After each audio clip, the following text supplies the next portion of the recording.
You can't kill an idea, but ideas can kill you. What if I told you that this has all happened before? The riots, the violence, the church burning, attacks on police, destruction of private property, all in the name of equality. What is the deadliest thing mankind has ever encountered in world history? Is it disease, famine, nuclear weapons? Not even close. By sheer body count, it's an idea.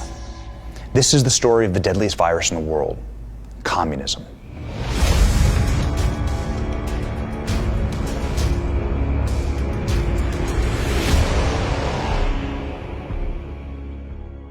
The year is 1848. Europe is burning. Political upheaval leads to mass violent riots in over 50 countries. Buildings burn, shops are looted, and national militias are called in to quell the mob. Sound familiar? This year, an obscure socialist named Karl Marx publishes the Communist Manifesto. The Communist Manifesto outlines how to destroy capitalism and usher in communism through the means of socialism. To accomplish this goal, the manifesto pits two groups against each other based on their identity: bourgeois versus proletariat, essentially business owners versus the workers of that business. See, identity hatred is the key component that makes communism work. The history of all hitherto existing society is the history of class struggles, Marx writes. Today, we would call this identity politics. The principle is the same. Define people by their groups and pit them against each other with a perceived injustice, and then violence. Marx embraces violence. He calls for the forcible overthrow of all existing social conditions and for the common ruin of the classes. What we are left with after this violent class warfare is a communist state. Marx spells out plainly what this looks like. Complete state ownership of your life. No private property. High taxes, government control of communications and media, government jobs for workers, government income for all workers, mandatory government education, and government that supersedes the church in power. These are the programs that the left is pushing today, nearly 200 years after the writing of the Communist Manifesto. And they're using identity politics and, yes, violence to do it. Remember, this is about power and control. In 1917, Marx's ideas got their big shot. Vladimir Lenin was a Russian Marxist living in exile in Switzerland during World War I. Lenin believed wholeheartedly in communism and saw the Russian political upheaval during the war as his shot to create a communist state. Shockingly, when Lenin asked the German military for passage to Russia in the midst of a war between the two countries, Germany enthusiastically said yes. The Germans treated Lenin and his communism as a deadly weapon to be used against their Russian enemy, a virus to infect the opponent and cripple them.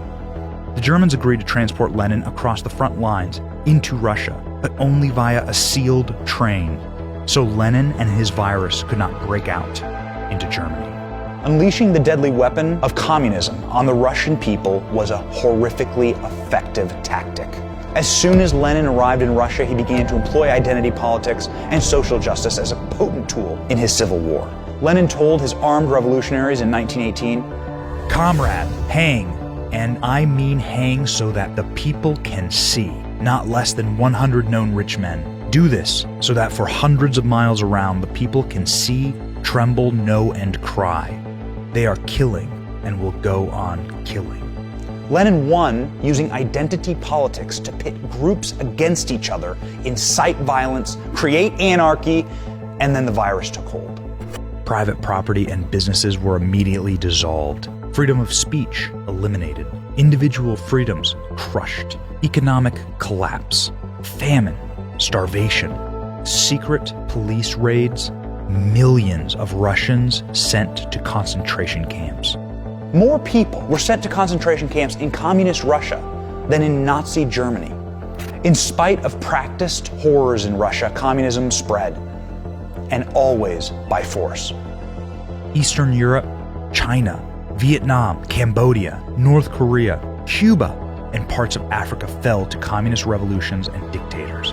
It's critical to note, this mass death is not caused by foreign forces, but from within. Communism kills in the name of equality. They kill their own people. Communists do not care.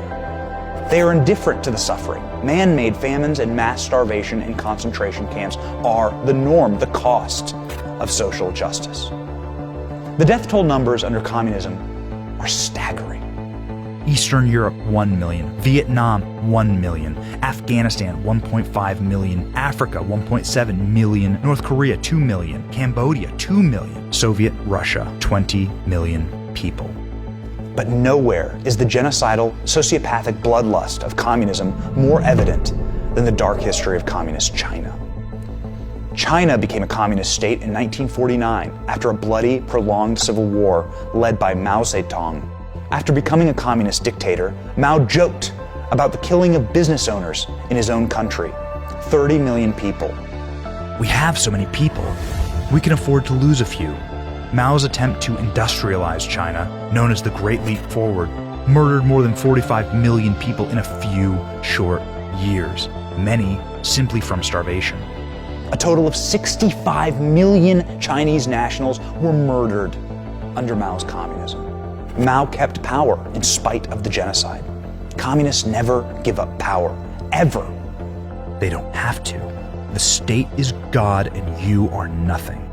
Mao's political party remains in power in China to this day, and they exercise an ironclad grip on its people. The Communist Party of China's failed response to the coronavirus cost many innocent people their lives.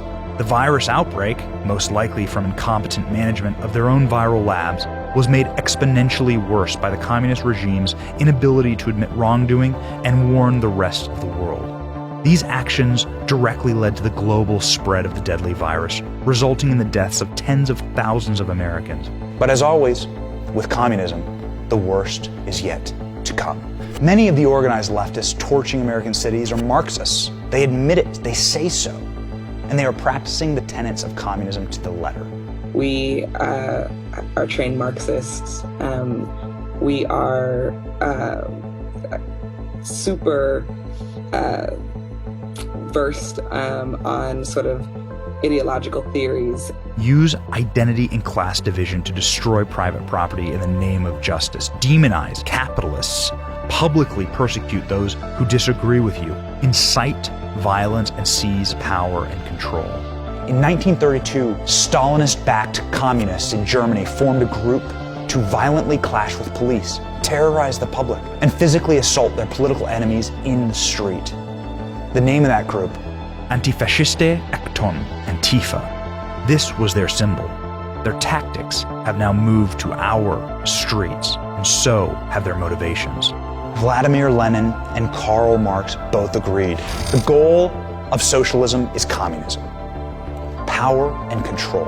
It is always about power and control. What is happening right now in America is not new. In fact, it's centuries old. The tactics are meant to bewilder you and make you question your institutions. They're meant to divide us and raise what we know as America to the ground. It's a revolution by the deadliest virus known to man. Communism. You can't kill an idea, but ideas can kill you. We must fight this virus to survive.